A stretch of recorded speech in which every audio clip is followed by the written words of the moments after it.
Hi, this is Majin, and here's some comic reviews for you. We have X-Men number 2, or Ultimate X-Men 2, Ultimate Spider-Man 3, Justice League International 2, Red Lanterns 2, and Batwing 2.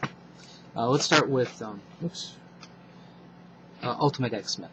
Now, overall, I liked how the issue started to move a little bit further, giving you more of what's going on. There's a nice little battle between Kitty Pryde, Human Torch, and Iceman with the Nimrod Sentinels, or the robots, and they're basically out to save Rogue from the Nimrods.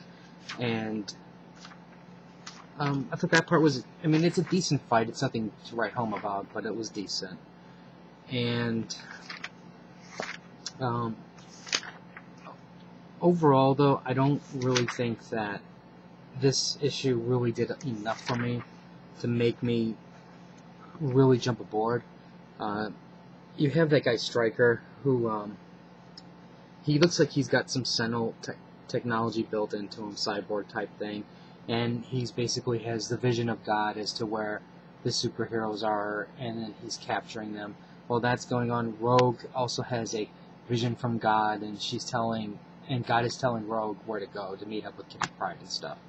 So, that's a little too much God stuff. It's like, how can God tell one person to kill and the other one to do the exact opposite? So, somebody's obviously a little mixed up. I don't know, I'm going to probably give this maybe one more issue, and if it doesn't pick up, this is probably going to be on the drop pile. Ultimate Spider-Man, though, it's a complete fresh air. I love the art, I love the character designs, I love the way they're just taking their time at building up Morales to become a superhero. He doesn't really want to be one, but yeah, here he gets involved and he saves some people from a burning building. And I think this is it's just like it's a great read. And I know there's a lot of people out there who, just because Peter Parker's dead in the Ultimate Universe, they just can't stand it and they can't get over it. Well, you're missing out, because I think they're really doing a better job at building this story up versus the other ones.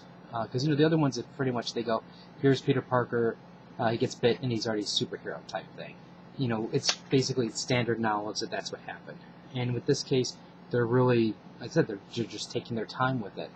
What I found interesting about this issue here is this actually started before the death of Peter Parker, and it crosses over.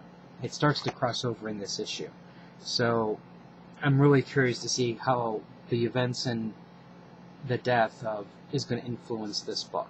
Obviously, I know he's going to turn into Spider-Man, but I want to see what's the process that's involved. Overall, I'm really enjoying it. This is a very, very strong Ultimate book, and like I said, it's a shame that there's people out there who just can't stand the Ultimate Universe for one reason or the other. But it's good. This, on the other hand, is not too good. It is what you expect. You have a ragtag group of superheroes that, they've never teamed up before, so obviously when you go fight some big gigantic statue thing from space, they're disorganized and they get totally beat and humiliated. One thing I did like is I like the interaction between, I don't know this guy's name, but the China's superhero and Rocket Red, and how they try to keep one-upping each other type thing. I love that tension, and it's doing it in such a unique, I don't want to say a unique way, but it's a little bit different than refreshing is the right word, I'm thinking. I think, while on one hand, I'm like, I can take it, the slower build-up, there's some faults to this book that I think I can just push aside in hopes that it gets better, but there's two things that when I saw, I just gave up on it almost immediately. It was like a 1-2 punch. The first is, when I saw these things here, I kind of thought of a combination of ID4 and the Celestials. The reason I'm saying the Celestials is because, they basically came from space, and, they're giants, and, they basically ignored the heroes and only basically fought when provoked. And while that's kind of like a stretch, that was just one of the first things that came to my mind. But then when I saw the one picture, and this one picture, I'm going, you had how many months to prepare, and this is the best character design you could come up with. When I first saw this, I thought Galactus. Tell me if I'm wrong. How can you not see Galactus in this picture? This character. He's got the same colors, he's got a similar style belt, almost a similar style headgear, and he's a planet destroyer. I'm like, could you have come up... Are you limited? Like, for an example, you went to your DC Universe Online character designer, and this is the only option that you had? I'm like, come on, please. Please. And if you want to take it another stretch, this is also the Grim Reaper from Marvel. Because, if you notice, he's got the Grim Reaper side thing, and he's got the headgear to match. I mean, that's a stretch. But come on. Really? The best you can do? Which leads me to Red Lanterns. I don't know. I love Atrocious. I love him. I love the concept of the Rage Lanterns. I think it's fantastic. When I read a Red Lantern comic book, what I want to see is Red Lanterns rampaging and killing their way through the solar system. That's what I want to see. What I don't want to see is a moping Atrocious who doesn't quite know what he wants to do in life anymore because his greatest desire to kill somebody, his own focus is gone. And the second thing, I don't want to read a book that's supposed to be all about rage, dealing with some sort of social commentary. Because you have on this planet a war that's going on. You had some pilots who were flying a ship. They accidentally thought some kids were soldiers, and they shot. Now, I'm using the word accident as very loosely. Maybe it was done on purpose. My guess is it was done on purpose. But it's like, please, come on. I don't want social commentary. I want to see Red Lantern rage and anger and blah, blah, blah. Now, granted, the little kid's going to become a Red Lantern, but, maybe she'll become a Red Lantern. I don't know. But I just, I want more. And, I'm getting the 3 issues. If the 3rd issue does not step it up, this is definitely gone. I have a feeling even if it does step it up, it's going to be gone. Because,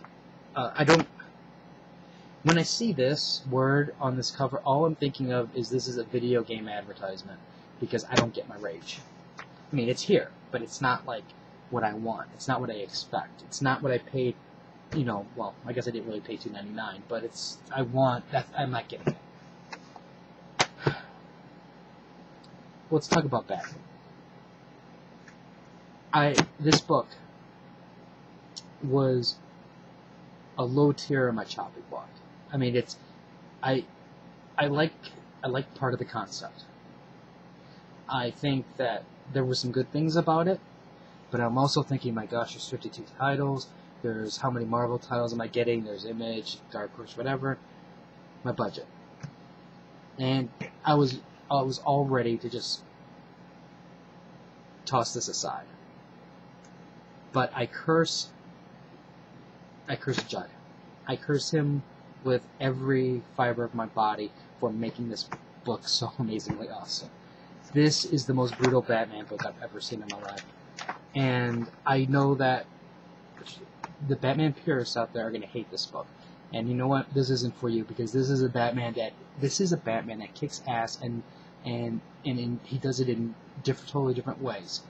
You have to keep in mind this takes place in Africa, so Africa is a lot more violent than Gotham.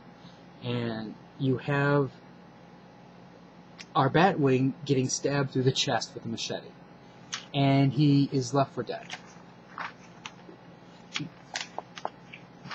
Now, while that's going on, he's been out. He's got himself an Alfred type person who looks like Nick Fury from the Ultimate Universe. And he's getting himself healed. While that's going on, you have the crazy lunatic guy with a big machete hunting down another superhero. But, he's honorable. He tells the guy, hey, get the kids out. They battle. And then you learn this guy's got electrical powers. I'm like, oh, now we have ourselves a fight here. And what does he do? He just chops his arm off. Just chops the thing right off. Clean up. This doesn't happen in Batman. You understand? This does not happen in Batman, Detective. It doesn't happen in any of these titles. This type of brutality. And then, now Batwing can't stay there, obviously, in bed, because he knows he figured out what's going on. And he comes up there, and he basically issues his challenge, where I'm going to kick your ass. And he, the name is kind of corny, but for some reason, when you look at that picture, I'm like, I think this guy's going to do it. And I can't wait to see issue number 3.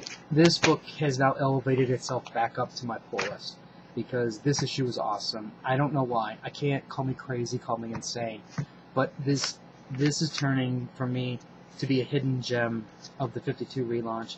But keep in mind, this isn't your Animal Man, it's not your Swamp Thing, it's not your highbrow story. This is about ass-kicking with blood and, the guy's name is Massacre. Blood and not guts, just blood and savagery. I cannot wait to see what supervillain is going to come after Massacre. I don't know how you can top this guy. And I can't wait to find out what's going to happen. So this is going on my list as of when I read this last week. Amazing book. I loved it. Totally loved it. But it's not for everybody. I'm going to tell you that right off the bat. Like I said, pure Batman fans who can't stand the notion of Batman hurting somebody won't like this book. Or of course, the fact that he's named Batwing. That's another thing that's probably going to cause some people some grief. But I like his attitude. I really do like his attitude. And I'm really happy I bought the all 52 issues so I can find these special books like this. Anyways, that's my review for these. If you have any comments or questions, let me know. Rate the video up if you like comics. And I'll have more reviews up later. So until next time.